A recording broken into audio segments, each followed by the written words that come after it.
In the mid-70s, fear would strike a once carefree college town. This is something that happens on television. This is something that happens somewhere else. That was terrifying. Thor Christiansen was plucking young women from the streets for his sick satisfaction. Cold-blooded, heartless, absolutely no conscience. But how did Christiansen come to commit these heinous crimes? Thor was just not a very nice person. He'd be fine, and then all of a sudden he'd snap. And was he born to kill? His eyes got focused, and he was telling me they deserved it.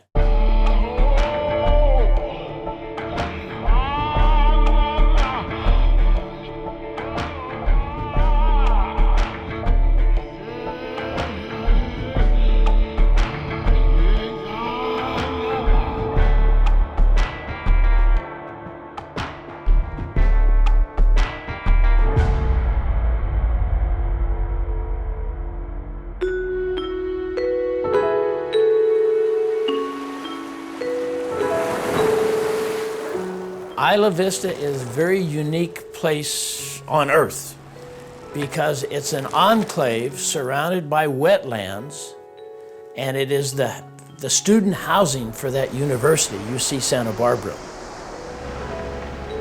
So there's really, you don't have people from other walks of life who live there. Isla Vista and the UCSB campus are about 15 miles from downtown Santa Barbara. So in that way, they're really isolated and really their own little community.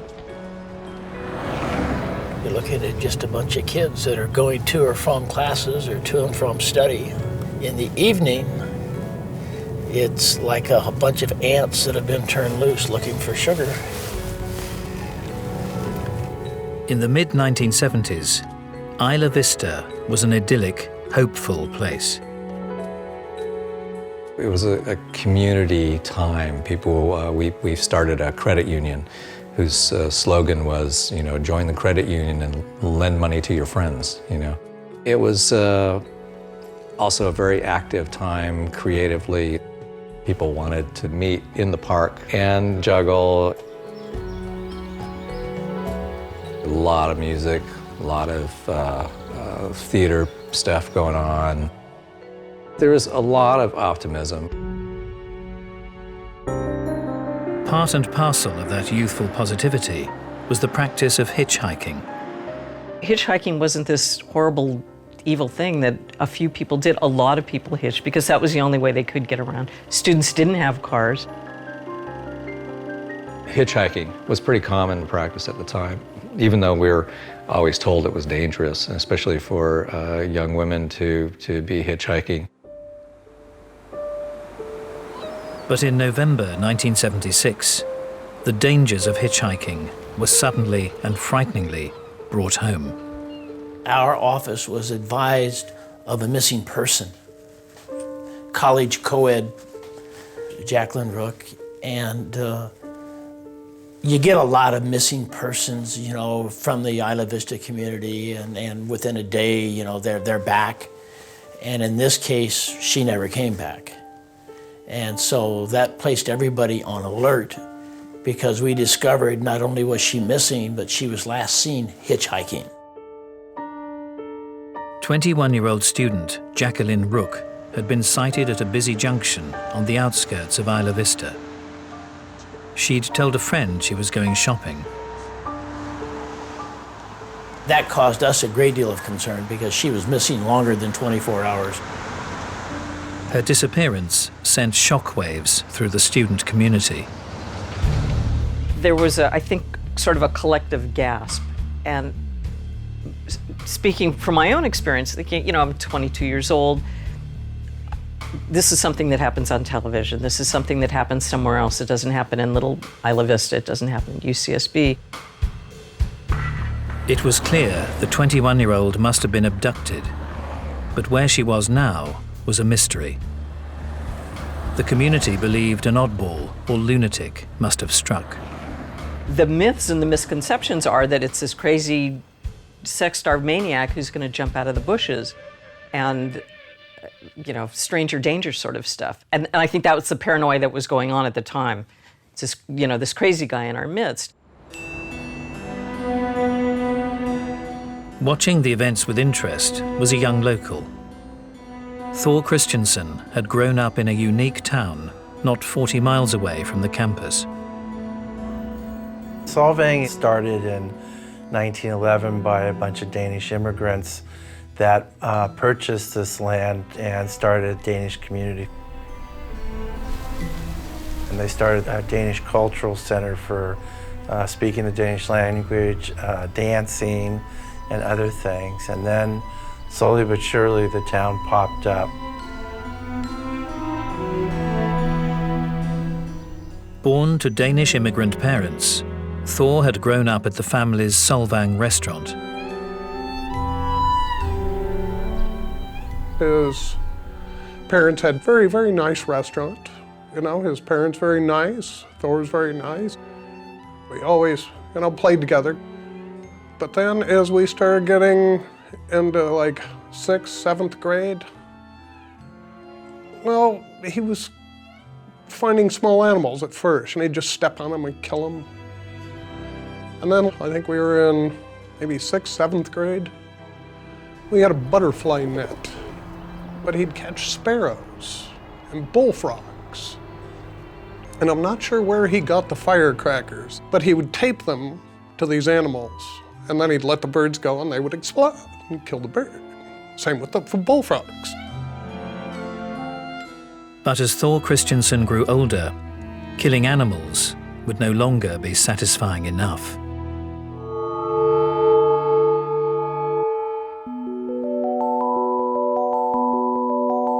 In the mid-1970s, the student community of Isla Vista near Santa Barbara had seemed a perfect idyll. But then a young woman, Jacqueline Rook, had mysteriously disappeared. And she would not be the last. 2 weeks later, in December '76, 19-year-old waitress Mary Ann Saris vanished from plain sight. She had a habit of hitchhiking, so the assumption is she was hitchhiking when she was picked up. This next intersection will be Patterson. Mary had disappeared from a busy junction near the hospital. There's Galena Valley Cottage Hospital, they call it now. Then, a popular place from which to catch a ride. That is the intersection, and this is what the buildings have changed, and the configuration of the hospital has changed, but it's still the same busy intersection that it always has been. At around 4:30 p.m., Mary had attended an appointment at the hospital. Highly probable she left the hospital and came out to this intersection and caught a ride.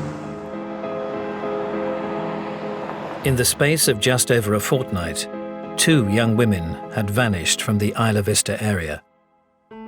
When Jackie disappeared, that was one, and in some ways it was almost easy to dismiss that. It's a one-time thing. When Mary disappeared, now this was something, and then the fear level was definitely up. It wasn't some bad part of town, it was in our own community. We were also scared because it was this stranger danger thing. Who was this guy? Nobody had any clue.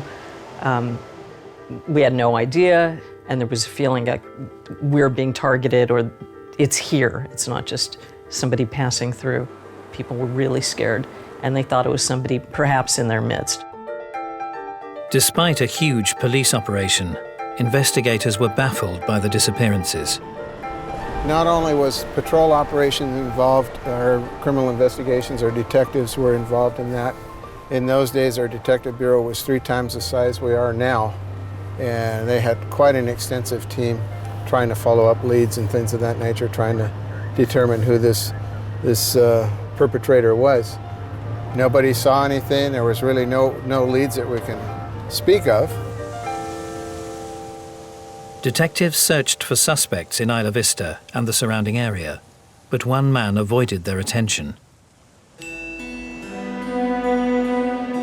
Thor Christiansen had grown up in the nearby Danish community of Solvang. From an early age, others had noticed a dark side to Thor's personality. My mother never liked Thor Christiansen. My mother always said, I don't like that. Look at that kid. I don't like him, Ronnie. As we got into 7th grade, every morning at recess, after we'd finished playing basketball, Thor would kick my basketball across the yard. And I'd have to go get it, and I'd be late to class. Thor was just not a very nice person. He'd be fine, and then all of a sudden he'd snap, and he'd just be mean and nasty. And I don't know why. His dad wasn't real nice to him. His dad was a hardcore alcoholic, and he was a pretty mean guy. And he beat up on Thor. When a parent is an alcoholic, often they're very unpredictable. You never know when they're going to treat you harshly or even hit you from out of nowhere. So children of alcoholics often have issues with controlling their world and controlling others. By his early teens, Christiansen was showing signs of an addictive nature. Let's see, in 7th grade, what are you, 12? It was the first time I ever had a beer, because I was hanging out with Thor, and he got us a beer. And that was my first beer. Didn't like it at all. But I think Thor started drinking at a very, very early age. Unfortunately, the tendency to become alcoholic is somewhat hereditary, 15 to 20%. So some of that tendency to get into the alcohol would be related. He was a very good student and extremely bright, but somewhere along the way, in junior high school or so, his grades started to plummet, and he got involved with drugs or whatever. Gained a tremendous amount of weight. He went up to 275 pounds at one point. Entering high school, the overweight Thor struggled with the opposite sex. Basically, back then, me and all the guys were at that age, we're all chasing skirts.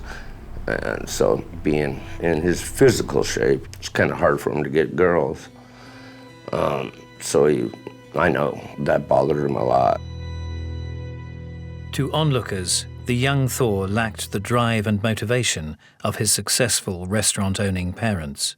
He was fairly spoiled. He had an Audi. Who has an Audi at 16? And I think part of that was because his parents worked very hard to run their restaurants. So he was kind of like, they dropped some money on his dresser, and he was off doing his own thing. His mom would always bring him $20. First thing we'd do is go get a 5th of scotch, and he'd get a pack of Cools. And he'd have a couple of shots before class. So he started out his day with a few cocktails before we'd even go to class.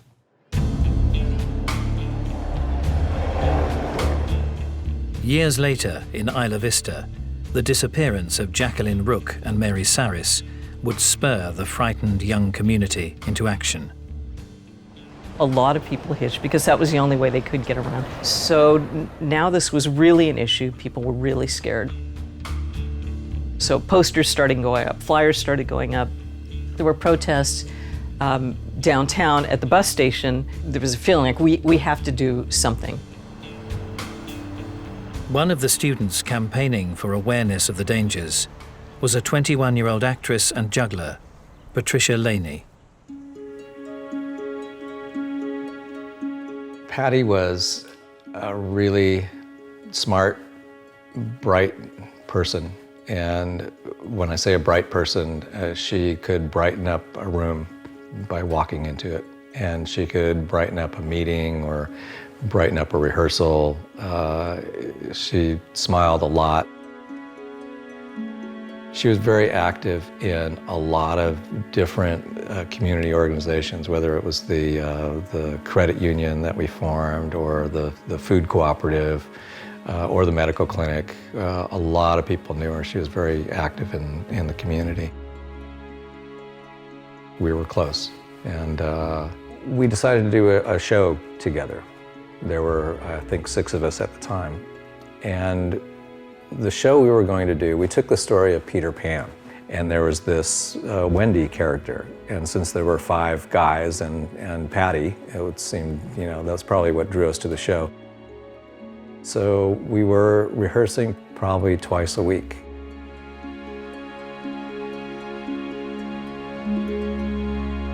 But Patty Laney would not make that performance. On the 18th of January, she vanished into thin air.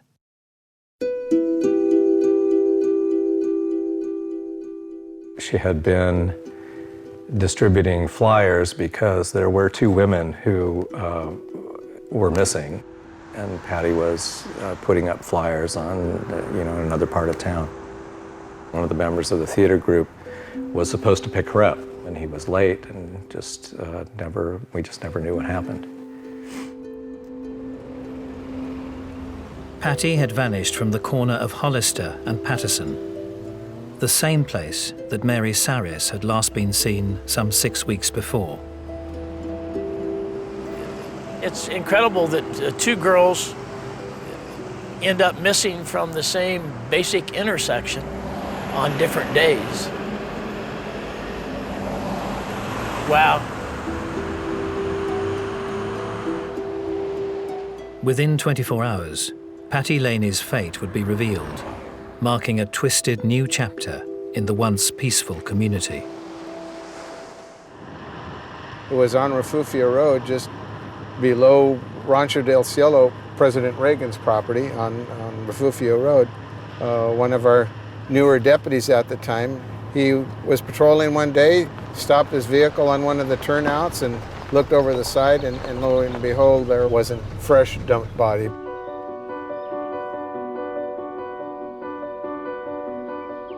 The body was stripped, the clothing, her backpack and other effects was found about 0.8 of a mile from where she was found.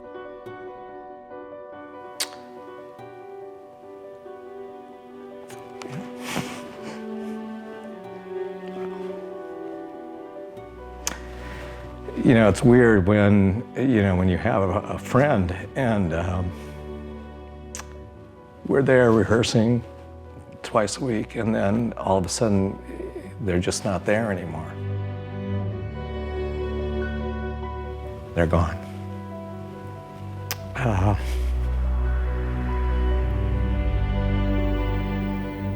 Patricia Laney had been shot in the side of the head and discarded near the road. But as distressing as the discovery of her body was, it provided detectives with their first clues as to the identity of her abductor. It's a rather remote road, and someone who didn't know this road may not pick this road to drive on. It had indications that someone was familiar with this road and where it would take them. As well as the suggestion that the perpetrator had local knowledge, investigators discovered another clue nearby. We found white paper towels similar to what you would find in a restaurant near the body, and they subsequently processed those white paper towels, and they got some latent prints in the victim's blood and the suspect's fingerprints. And that made us believe that probably what happened is that he pulled the gun out, he shot her, kicked her out the car door, but she bled inside his car, and he used these towels to clean up the mess and then threw everything out, not knowing that he left his latent fingerprints and her blood on these paper towels. The Santa Barbara Sheriff's Department mounted a huge operation in an effort to identify a suspect that could be checked against the fingerprints. How tall do you think he was? Remember what he was wearing? Do you know which way he walked? Remember, fingerprints do you no good if you don't have something to compare them to. This person had never been arrested, so there were no fingerprints on file. And so we had evidence that would say who did it, but we didn't have a way to find out who they belonged to. While detectives searched for a suspect, the community was left in fearful limbo. Patty was one of the people who was very active when the other two women had disappeared. Patty was the one who started making flyers and getting the word out and looking at protests and demonstrations, and she became a victim. So that, I think that added another layer of fear for all of us. If it can happen to Patty, somebody who's aware, then truly it can be any of us. So that was terrifying. We were very frustrated because we couldn't come up with information that told us who to go look for. The usual picture is a 28-ish, under 30, white guy. Why they're white, I don't have the answer to that. And usually of a borderline personality, schizoid, paranoid, narcissistic, trouble relating to others. We used the FBI, and the FBI said, when you're profiling, you're looking for a younger person that's a loner.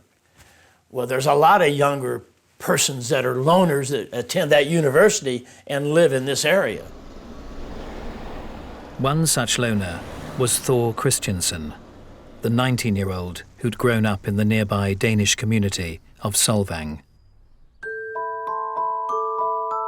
At first, he was a type of person that would just join large groups, and we would be partying all together, going to keg parties and enjoying life, going down to the beach. And more as the years went by, he seemed to be more recluse. He would make some statements to me, even at that age, that were pretty ruthless. And I'd look over at him while we were driving and was going, Thor, man, your scruples are few in number. I actually nicknamed him Cloudy and Overcast Christensen. He was kind of mad at the world. His friends would only find out later just how mad he was.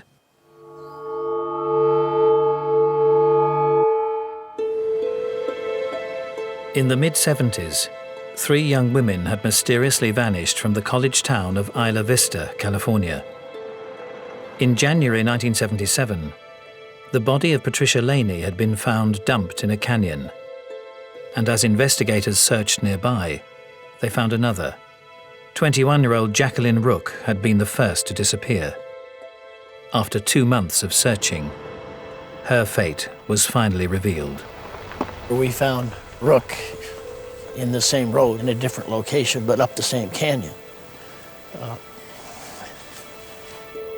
Similar MO, shot in the head, body dumped, not far from where the other one was found. Jacqueline had been shot twice through the skull. Some of her clothes had been removed after her death. I had to make a commitment to the mothers that if we discovered or got answers, that I would personally call them, and I did. And that's very difficult and very painful for me because I had to tell the mother that her daughter was dead. You realize what somebody has just lost. The way both young women were found provided detectives with clues as to how their killer may have been operating. Then it starts to come together what happened, both of them. It wasn't a major effort to conceal the body a long ways off the road. That tells you that he shot them and pushed them out of the car and then drove away. And it was clear that the road from which the bodies were dumped was also significant. When you find 2 bodies of missing girls in the same general area, then you say, why did the person go this way? Was it somebody from the Isla Vista community who picked up the hitchhiking girls and just took them there? Or was it somebody that picked them up and on his way home killed them and dropped them there? It creates a lot of questions that don't have answers. The road was a back route, sometimes used by residents of the town of Solvang. Less than a month after the discovery of the 2 bodies, local teenager Thor Christiansen had taken his friend out for a drive. Thor and I stopped at a liquor store in Goleta. Back then, you could just pull right off the highway and go right down to the cliffs, overlook the ocean. It was in a park after hours, and it was a park notoriously known for kids making out and smoking dope and things like that.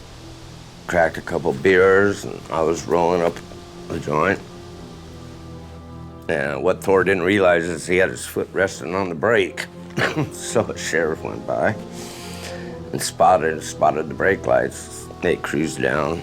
So as they approached the car, they saw bottles on the ground and realized that these kids were drinking. And he says, all right, hand me the beer.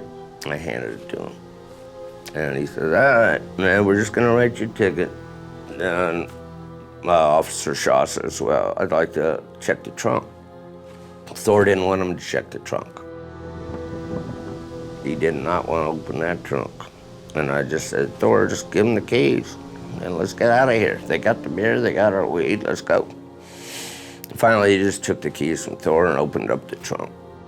And a paper bag was found that was thought to have perhaps marijuana until they picked up the bag, and it was very, very heavy. And there was this .22 pistol. Despite the recent abductions and murders, Christiansen's possession of a gun was not considered unusual. At the time, in rural California, such weapons were relatively commonplace.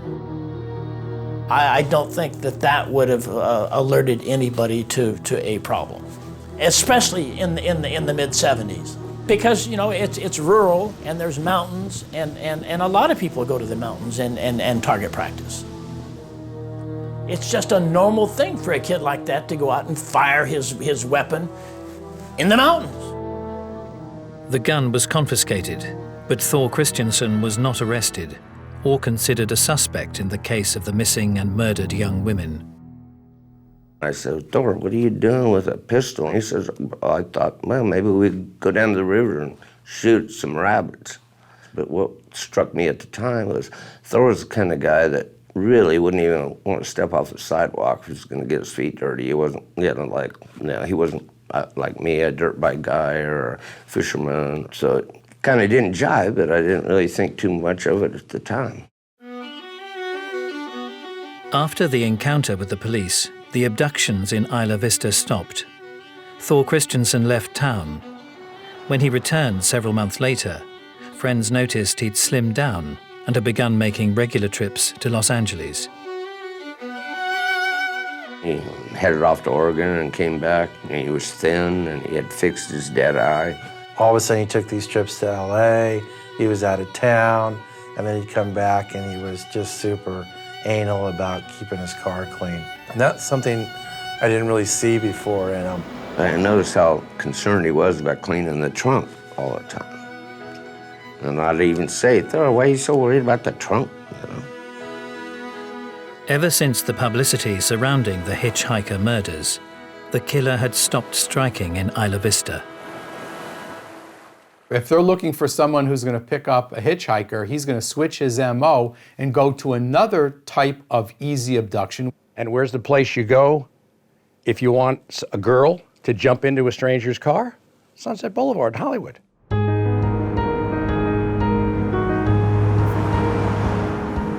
Two years after the last known Isla Vista murder, a prostitute working the streets of Hollywood would provide the solution to the mystery that had both frustrated detectives and terrified students in equal measure. She just happened to be walking on Hollywood Boulevard when he wanted to have a date, which is street language for sex for money. When he first picked her up, what does a John have to do? You got to negotiate a price. So they settled on, this shows you a little bit of time ago, $45. She accepted and got in the car. Then she said, oh, there's a hotel over here on Franklin, I don't know, somewhere in Hollywood, go there. We'll get the room for an hour, blah, blah, blah, whatever.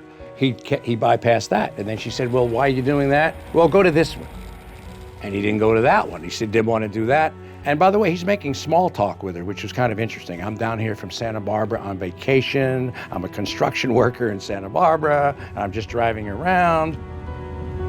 And then he started driving up into the Hollywood Hills, which could be pretty solitary and scary, you know? And that's when he pulls the gun out and shoots her. He shot her in the head. She grabbed the wheel of the wheel spun out of control, it crashed. She was able to get out of the car, and she was able to make it to the doorstep of a neighbor, and an ambulance came, and she survived it. But that would not be the end of the story. She was deaf in the ear, she had some scars, and the bone shattered, but no brain damage. About 3 months later, this girl had not died, and she was back on Hollywood Boulevard in a different bar, and in walks the guy who had shot her in the head. She runs into the back of the bar, and she goes to a payphone, and I remember asking her, did they keep you on hold? She said, yeah, they had me on hold when he was coming in the bar. She told the police that she had been shot in the head a few months before that, and this was the fellow that perpetrated the crime. Detectives quickly noted the similar methods of operation to the murders in Isla Vista and determined the same suspect was responsible for the crimes in both areas. He was a young man who lived and grew up in the San Ynez Valley. The perpetrator was determined to be Thor Christiansen.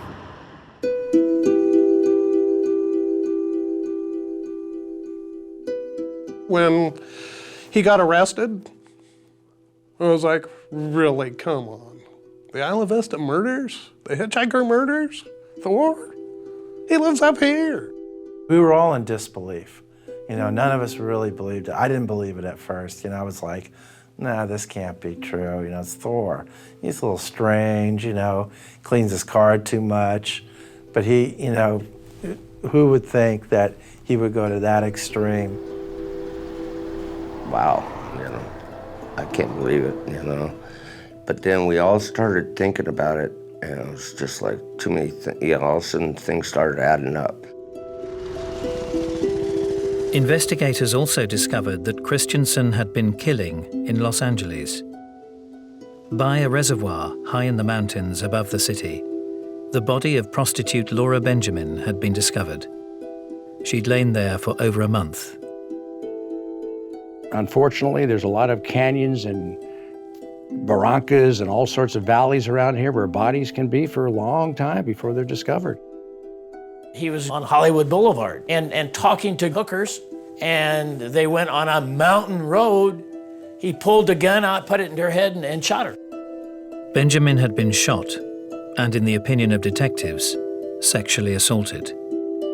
I remember one time he came over and he was telling us how he would pay for hookers down in LA. And the way he described it was like it was the best, you know, sex he's ever had. And he was just getting so into it. And I was wondering if he was talking about his victims. You know, I wasn't sure because it was very strange, and the way he was acting was very strange. Mike Kirkman, who had led the investigation into the 3 murdered Isla Vista women, had since left the sheriff's department and was employed by the defense. I got a call from my answering service that Thor Christiansen at the jail wanted to talk to me. I drove to the jail and went to the interview room, and there was Thor. I had already talked to him 1 or 2 times prior to this. And that's when this person became a different person.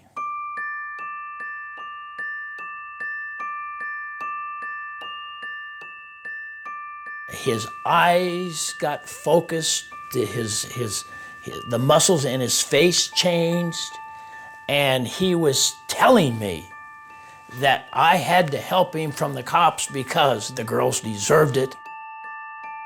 Christiansen explained that the girls made fun of him because of his weight. And he went down and confessed each of the 3 murders. I knew that he had told me the truth, and I knew that the person who told me the truth was not the person that I'd talked to before. Kirkman had heard of cases where people had dual personalities, but never encountered one himself. Thor Christiansen was 2 people inside the same body. I just had the feeling that, you know, wow, this guy thinks what he did was all right.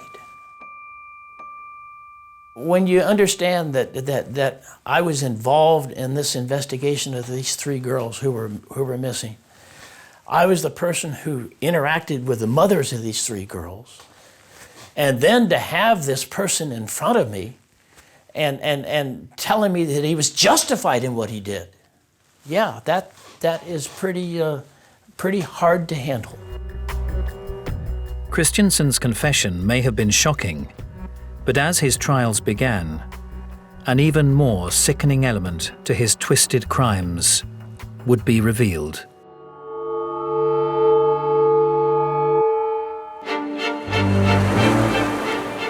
Thor Christiansen had been arrested and charged with the murders of 3 young women in the Californian student town of Isla Vista, and the murder and attempted murder of 2 prostitutes in Los Angeles. With his fingerprints and confiscated gun tying him to the crimes, he pled not guilty by reason of insanity. Dr. John Stolberg was employed by the court to assess Christiansen's state of mind at the time of the crimes. I was in a 5-by-8 room with a man charged with multiple violent murders 2 feet from me. And the first thing I noticed was a sharp pencil on the table. And I made sure I quietly got it and put it away for protection, although he didn't necessarily attack men. Christiansen would not admit his crimes, but through his interview and study of the facts, Dr. Stolberg was able to form a picture of the accused. He was very heavy. He had a lot of problems in school. And I think throughout the years, he was rejected by more and more women, and he developed more and more anger. And then that's coupled with relationship problems, impulse control problems, can't get along with people, abused substances. Thor was also revealed to be sexually insatiable. At the time of the LA murders, Thor Christiansen had been living with a steady girlfriend. She disclosed details of his appetite. This young man, he was about 21 at the time, had sex 3 to 5 times a day, which would make the average man say, what is this guy eating for breakfast? But actually with him, it was a sign of not being well. After being examined by several doctors, Christiansen changed his plea to guilty. It would mean he would be required to reveal the details of his crimes in court. For many onlookers, it would be the first time the full horror of his actions would be revealed. He basically said, look, I'm insane, but I can't prove it, and therefore I plead guilty. So the judge then spent an inordinate amount of time exploring that, about the commission of the crimes, in which he explained in great detail. He answered the judge's questions about what he did, and he explained he had very good recall of each of the crimes he committed, how he committed them. In each case, he shot him in the head. In each case, he had sex with them post-mortem. And in each case, he dumped the bodies. Not only had Christiansen callously shot and unceremoniously discarded his victims, he had sexually assaulted their lifeless bodies. Necrophilia is not because they can't get aroused with anything but an unresisting partner. The best way to understand necrophilia is just another ritualistic behavior that the individual engages in because killing alone was not psychosexually satisfying. He was getting enough sex, so, and as, you know, whether he penetrated them or not, just having them dead, I think, was the satisfaction of, they belong to me, I control them, I can do what I want with them. Thor was convicted of 4 murders and 1 attempted murder, but might there have been more victims unaccounted for? The mysterious thing about him, there's a gap from 1977 until 79. And during that period of time, he was in Oregon. I couldn't get from him what he was doing up there, why he went there. And I remember reading some reports of murdered girls up in Oregon. It looked to me from reading those reports, he very well could have been involved. And chronologically, it makes sense. How does he go 22 months without any known activity? I remember when he, in the later years, when he decided he wanted to be a long-haul trucker. Now, this is after he had already killed the girls in Santa Barbara. You know, now I'm thinking, oh my God, if he was a long-haul truck driver, think how many people he could have killed across the country. I think he's responsible for a lot more than we know of. Christiansen had taken the lives of at least 4 women, desecrated and discarded their bodies. But was murder his destiny? Was Thor Christiansen born to kill? I don't think Thor Christiansen was bad to the bone. I think he was mentally a wreck. And I think that he justified what he did because of this mental illness that he had. The best explanation for this type of offender is a biopsychosocial approach where there's a heavy emphasis on neurobiology. Bad parenting, psychosocial stress are never helpful, but the individual himself is the one who has to be so inclined. You can have a case where there's a family that's all disturbed and with all kinds of horrible things going on, but there's 3 brothers and only one behaves in the very deviant way. You always have to consider some sort of internal problem with these individuals. If he was adopted out when he was 3, what would have happened? We don't know. But the way he behaved was so clearly cold-blooded, heartless, absolutely no conscience. These guys are scary guys to talk to because these guys literally snuff out a human life no more than the average person will swat a mosquito. Whatever they need, and if it's a car, they'll take that. If it's your wallet, they'll take that. And if it's your body, they'll take that. And they have no conscience whatsoever. 0. I don't think Thor was born to kill because I think his early role models and home life had a lot more influence on his need to control people than any organic or neurological issue that at least we know about. In 1980, Christiansen was sentenced to life imprisonment for his crimes. 6 months after he goes to Folsom Prison, another prisoner stabbed him to death, shanked him from behind. And by the way, when you look like Christiansen and you do the crimes that he did, you're not liked even by prisoners. There's a little bit of honor among thieves, so to speak. And every criminal has a mother, aunt, sisters, wife. They don't like Christiansen's behavior. And so he was killed. Personally, I think it's the best thing that could have happened. He didn't need to live. His parents didn't need him to live. They didn't need to have to go visit him in prison. Now they can move on. Everybody can move on. And a very vicious human being is dead. What are you gonna say? You know, he killed so many innocent people.